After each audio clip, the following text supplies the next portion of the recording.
to license it.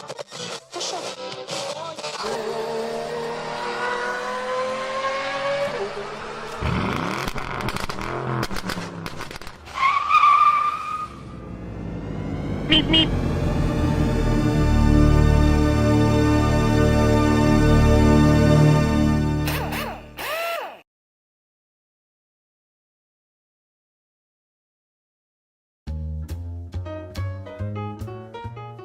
Hi everybody, and a warm welcome back to Maple Leaf Matchbox Makeovers. I'm Andrew, and on the bench today is a Matchbox Porsche 911 Turbo.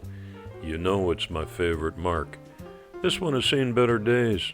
It's pretty rough looking right now, but that's how I like to get them. And the worse they look in the beginning, the better they look at the end. You can see the paint is chipping off, the wheels are worn out, and there's a missing A pillar again. I'll fix them all up and you won't know it's the same car that I started with. It's my entry into the Diecast Graveyard Race Car Invitational. Take any car and turn it into a rally car, NASCAR, F1, short track, and have fun at it.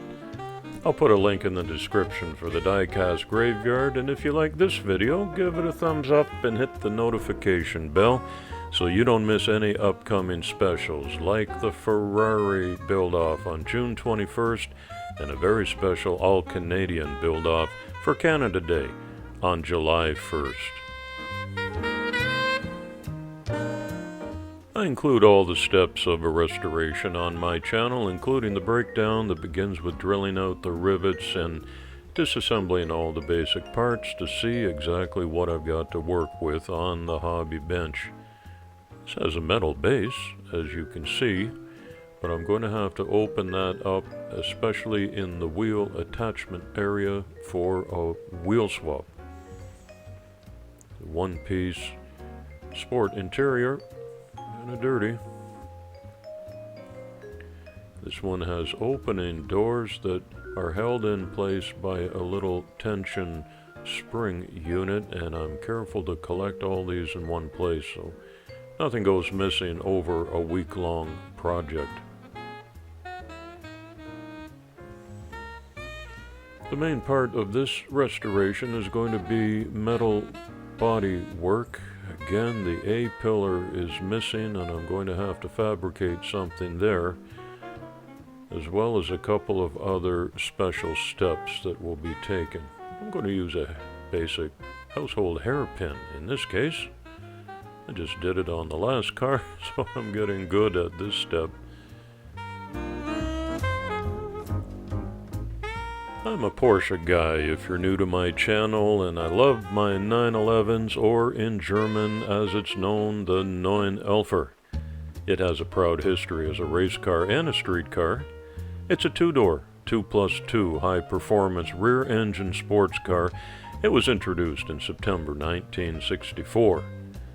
It has a rear-mounted flat-six engine and a torsion bar suspension, and even though the car has been continuously enhanced through the years, the basic concept has remained unchanged. The engines were always air-cooled until the introduction of the 996 in 1998.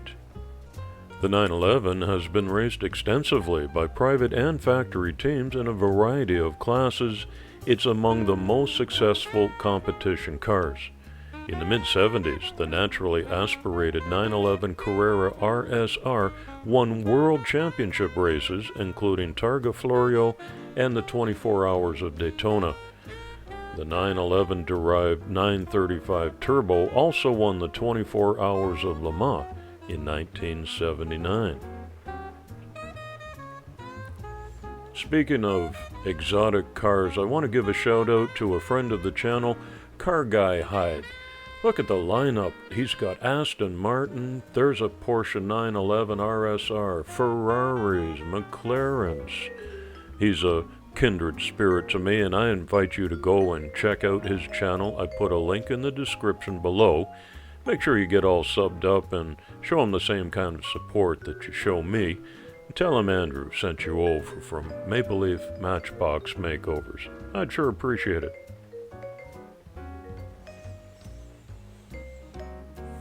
The little Matchbox is cleaning up nicely with all the steps that I normally take in this bare metal stage of the restoration. And here's the car that I'm trying to emulate today. This is Magnus Walker and his iconic 911T. It's his personal track race car, and you'll notice one difference between that shot and the one I'm holding in my hands. Or did you spot it? I need to take off a rear spoiler, so I lock it into the bench vise and get out my jeweler's saw, and as much as I hate to take a jeweler's saw to a once proud 911, it's part of today's conversion. Off it comes. But we're not finished yet. As you can see, that's pretty jagged looking now. So I'm going to select a proper size burr tool. And I don't know, I think these are made out of titanium or something, but they go through these soft die-cast cars like a hot knife through butter. So it really doesn't take pressure on my heart. It takes more of a steady hand to guide it along. Spoiler is gone, but it still looks a little rough, and so I take out this Dremel attachment. It's a small drum sander, and again with a very light touch. Now we're looking like the Magnus Walker number 277. Stage 2 of the metal work is the fabrication of this missing A pillar, and I recently did this in the same fashion with a common hairpin. And sometimes I need to heat up this needle applicator on my super glue bottle because it gets clogged up and dried up in there. And a little touch at the top and the bottom, and with my tweezers I'm just going to hold in place the piece that I cut to length, and a little drop of baking powder on top of the fresh super glue. Some kind of chemistry happens, and it gives you just a rock-like solid result in no time. But that's going to take some filing too. While I'm waiting for it to dry up, I sprayed the chassis dark black, and here I'm mixing up a little JB goo because I had to cut off the Matchbox trailer hook and fill in those spots in the back of the casting. I put it in primer and let that dry up, and then I had to take some wet dry sandpaper and hit the high spots, and I prime it again, and I repeat this again. I think it was 2 or 3 stages, and here it is now to my satisfaction. Look at the repair on the A-pillar. You don't even see a joint.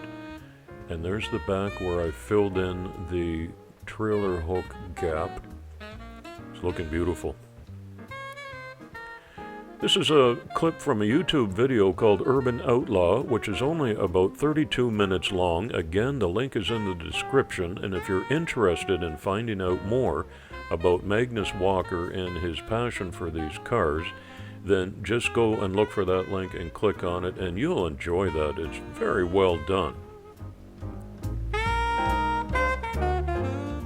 And I'm trying to match as closely as possible from some pictures that I printed his original car. Besides some custom paint work that I'm doing right here, it's going to require some extensive decal work. I've taken some artistic license and included the Diecast Graveyard, Cuda's Diecast Customs, and Mid-Island Custom Diecast as my sponsors. And on the side, JDC is in the house, Jay's Diecast Creations. And bringing up the rear is, as always, Maple Leaf Matchbox Makeovers. There's no lack of photo evidence of this iconic car online. Here it is on Jay Leno's Garage, which was an enjoyable episode as well. So Magnus Walker emigrated to the United States in 1986 at the age of 19 and established a very successful clothing brand with his late wife. Having been fascinated with Porsche cars since childhood, he started collecting and customizing vintage models, mostly the air-cooled 911s. After the documentary Urban Outlaw about his life, Walker became one of the world's most visible faces of Porsche and the car collecting scene. His TED Talk, which was called Go With Your Gut, has seen more than 8.8 million views. There he is right here, looking kind of shaggy, saying, "Don't sit on my car."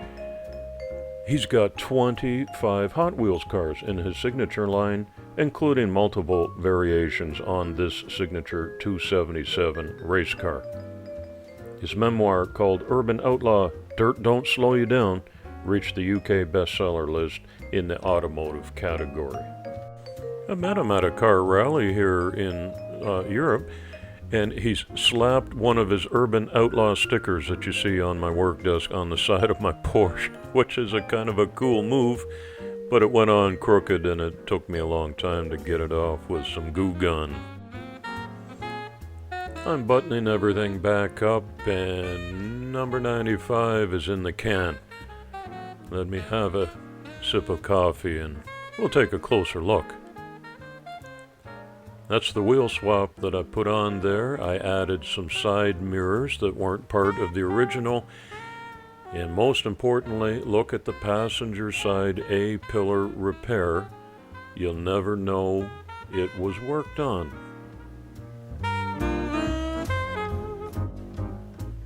Decals came out great. It's got some gloss coat on it now and my channel logo on the bottom. And it's still a roller, straight as an arrow. I can't believe it's the same car when I look back at the condition it was in originally. Isn't that something? A lot of bare metal detail work went into this and some custom paint and decal work, and I'm super pleased with how the final result is looking here for these glamour shots. The front headlights are also decals that I made and applied. It's the small details that make the differences in these little cars. And I think it looks terrific. It goes into a blister pack and off to my local Goodwill store as a gift for a little boy or girl. And I want to thank Paul at Diecast Graveyard for sponsoring this, another fun invitational. And you should look for all of the different participants and the many variants of race cars that will be featured. Thanks for visiting today. It's coffee time.